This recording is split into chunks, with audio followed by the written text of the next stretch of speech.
Hi, welcome back to my channel. It's me, your local chaotic witch hunt. Actually, you know what? I want to put a necklace on. Hold on, everyone. Hardest thing to do for some goddamn reason. I don't know. I could not get that on. Anyways, we're back.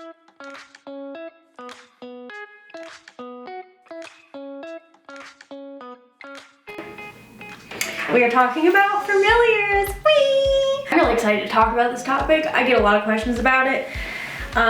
Like questions of like, what is a familiar? How do you find your familiar? Etc. And I'm gonna try to be covering all of those today. First, we're gonna do a little general, what is familiar historically. Oftentimes you'll hear it referred to as like a witch's familiar.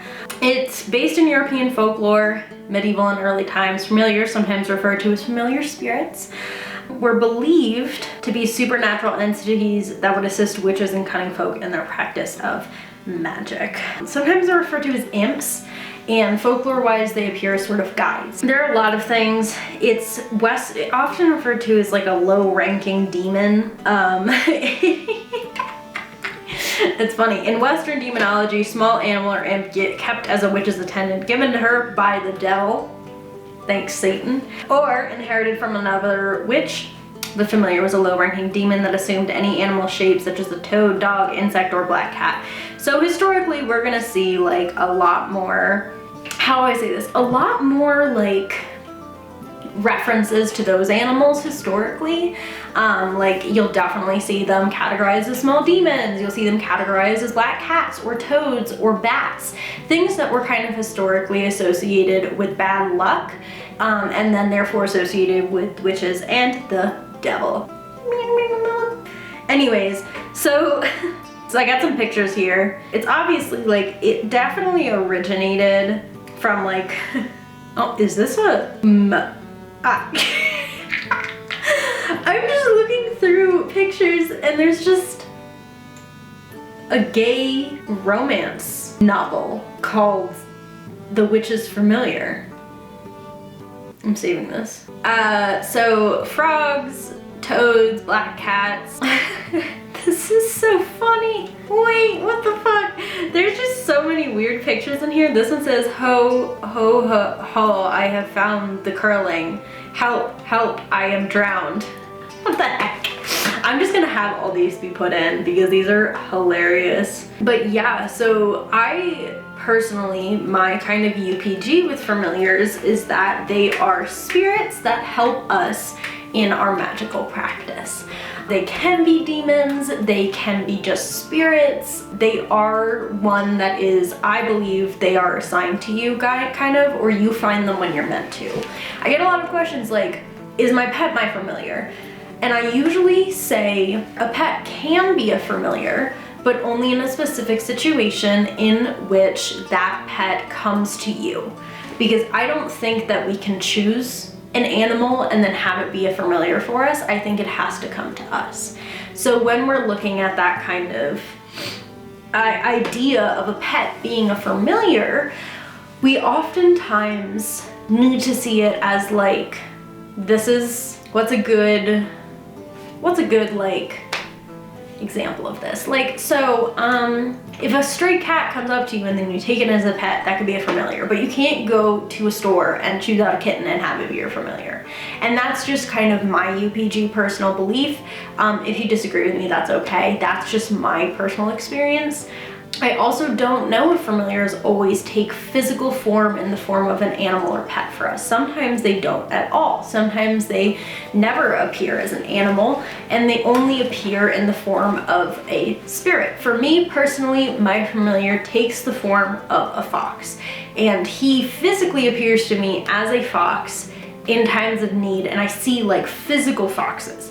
That has been happening for me since I began this journey. Like foxes were one of the first things I was seeing, and I would always see them in times of need. I would see a particular amount of them, and I have continued to see foxes as messages from my familiar since then. But also the familiar itself is a spirit. It is a spirit that takes the form of the fox, whether it be, you know, in the mind's eye, spiritually or physically sometimes. And for me, that has influenced my practice a lot. I know people whose familiars are like demons. I know people whose familiars are just like particular random spirits that come in, but the familiar's job is to help guide you. My particular familiar, he has very specific jobs that he does to help me in my magic, and that's, you know, protecting the house, helping me with wards, helping me in certain magical spells. And usually if something goes wrong, if there's like something coming, if I'm going to receive bad news, he does his best to let me know in whatever way he can. And for me, this is a relationship that I didn't recognize as the relationship with a familiar, but has been since I began my practice. Whereas the fox is my familiar, and I have a very strong connection with my familiar and the fox spirit as a whole, I have other animals that come to me just as guides, as messengers. Seeing different animals for me means different things. For the familiar, it's usually a good omen to see a fox for me, unless I see 3 foxes in a row. Then I'm gonna get bad news. Every time. So if I see 3 foxes in a row, I'm like, oh shit, what the fuck's gonna happen? I usually see deer as the messenger of Diana, also a messenger of grace, elegance, strength, to move forward with in the posture and with Diana in mind. I see rabbits as a luck thing. I used to see them for Freya, but they are also a spirit that I honor a lot. I have a whole setup on my altar with the rabbit. But yeah, my particular familiar is an animal, but that's not going to be the case for everyone. And people always ask me, well, how do I find my familiar? How do I even figure this out? My opinion is always that the familiar will come to you. And we see kind of in pop culture these, like when we saw like the Chilling Adventures of Sabrina, you know, she is gifted a familiar on her 16th birthday.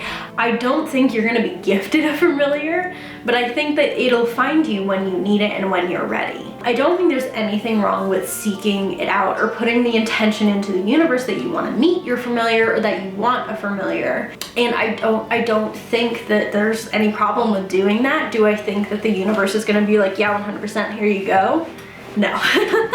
I mean, I didn't even recognize my familiar till earlier last year, because I just was told something else. Like someone else told me that my familiar was something different, and I never really resonated with it.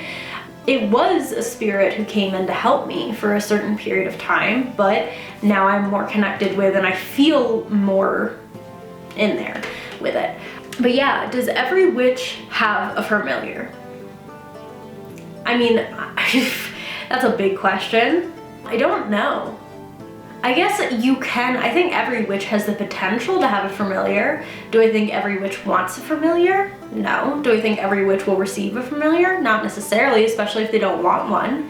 If you're actively seeking out a spiritual partner, because that's what it is. That's what a familiar is in the modern day. It is your spiritual partner. You are working with them consistently. And a lot of times it's not like deity work where you're worshiping a divine entity. This is a spirit that you are actively working with, communicating. My familiar gets offerings. My familiar is honored on my altar. My familiar and I have this kind of bond that is consistent with a working relationship and a working communicative relationship. If you want that, I don't see why the universe shouldn't bring you to it. It may be a matter of timing. Like, let's say you're a beginner witch and you're like, I want a familiar, but you have no experience with spirit work. You may want to wait a little bit, just a smidgen. Some people have their familiars, like me, come to them at the beginning and they don't recognize them until later. Some have their familiars come to them later in their practice, and some never search out a familiar, and that's fine. It could still be around you, kind of helping out. But for me, it's always been a really big working relationship.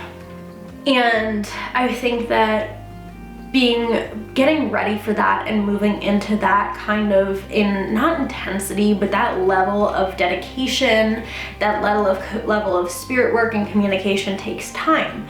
And if you want to jump into it right away, and the universe is like, fuck yeah, do it, then go for it. I'm not gonna stop you. This is just my personal UPG.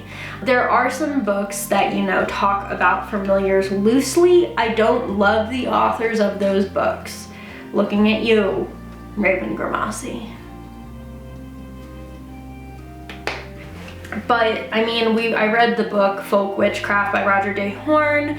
He talked about familiars a little bit. He talks about it being a kind of spirit that at a certain point you'll enter a partnership with, which is kind of how I approach it.